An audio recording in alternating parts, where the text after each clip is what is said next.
So once again, we're going to begin with the ovarian cycle.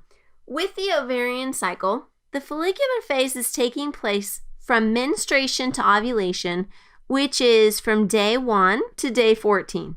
The luteal phase occurs from days 14 to days 28. This is from ovulation to right before menstruation. You're going to need to remember that the ovarian cycle includes the follicular and the luteal phases. So if you think about this, the abbreviations are OFL. It's the ovarian follicular luteal phase, okay? For the ovarian cycle, this diagram is going to be very important, and you want to have this diagram set aside while we're going through the next slide. So dealing with the ovarian cycle, you know we're working with the ovary and what's happening or what's occurring in the ovary with the development of the ovum. And so the numbers on this diagram that are inside this ovary, 1, 2, 3, 4, and so on, correspond to the numbers on your next slide. When you look at this flow chart, there are numbers within the flow chart, and those numbers correspond to the numbers that you see here on this chart, as well as the numbers on the previous slide. And that way you can link this information together. Since we're working on the menstrual cycle in general, okay, that's the big picture, and we've got the two cycles. We've got a uterine cycle and we have an ovarian cycle. So when is all this occurring? When does this start in a female's life? Think back to the slide on oogenesis. So in oogenesis, there were 3 phases. There was the fetal development, there was ovulation, and after fertilization. So what you should realize is that we are beginning here at puberty. So this menstrual cycle is what starts to occur at puberty. So at puberty, are we dealing with a primary oocyte or a secondary oocyte or an oogonia? What are we starting with if we're beginning this at puberty? So you should say that we're beginning with a primary oocyte, because remember in fetal development, you have the development of, or meiosis 1 begins, but it's arrested once the primary oocyte develops. And so that meiotic period that's arrested starts again at puberty. So this primary oocyte is what we will begin with at puberty. So let's go through the ovarian cycle first. So once again, this includes the follicular and the luteal phases. We're going to start with the first phase, which is the follicular phase. So we begin with follicles. Remember, a follicle contains a developing ovum. So the follicle is going to be in this phase called the primordial follicle. And that's listed as number 1 on your diagram.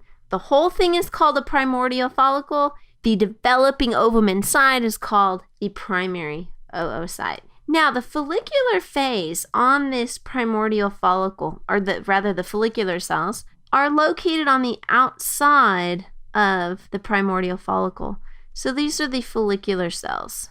The follicular cells start to develop around this oocyte, and you can see them around that primary oocyte.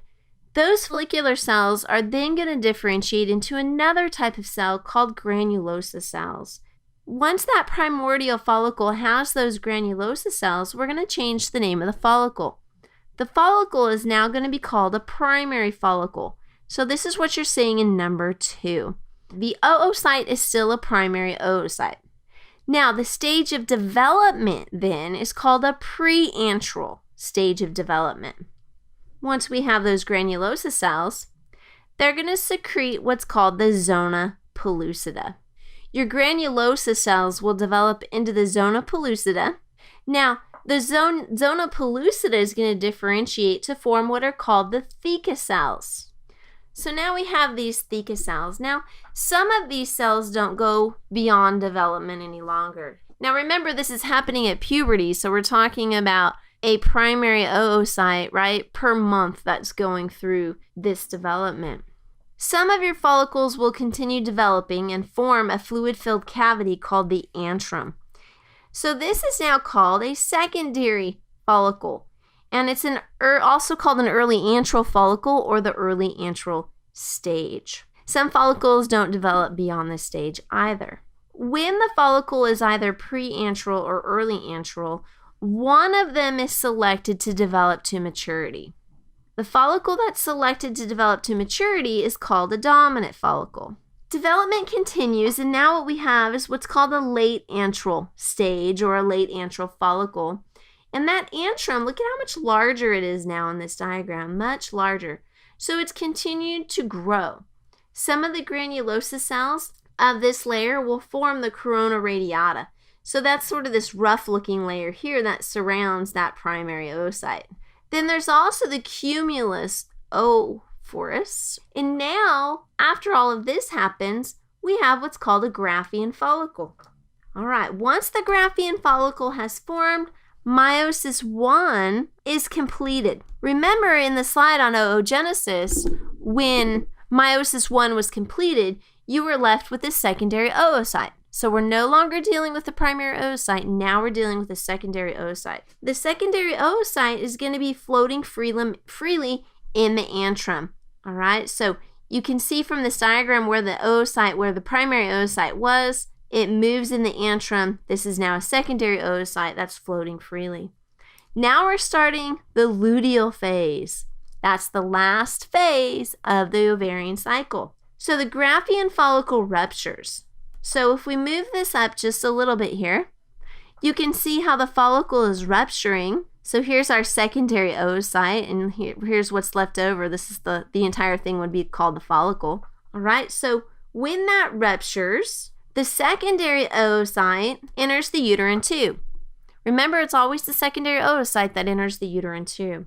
All right, now what's left to the follicle, the rest of the follicle? So that gets transformed into what's called the corpus luteum. So that corpus luteum is going to secrete estrogen and progesterone, which we're going to talk about more later. But always keep in mind, corpus luteum secretes estrogen and progesterone. If the oocyte is not fertilized, the corpus luteum will degenerate, and you're left with what's called the corpus albicans. Because you don't have the corpus luteum, the levels of estrogen and progesterone then are going to decrease. And then that sets the stage for the follicular phase to occur all over again in the following month.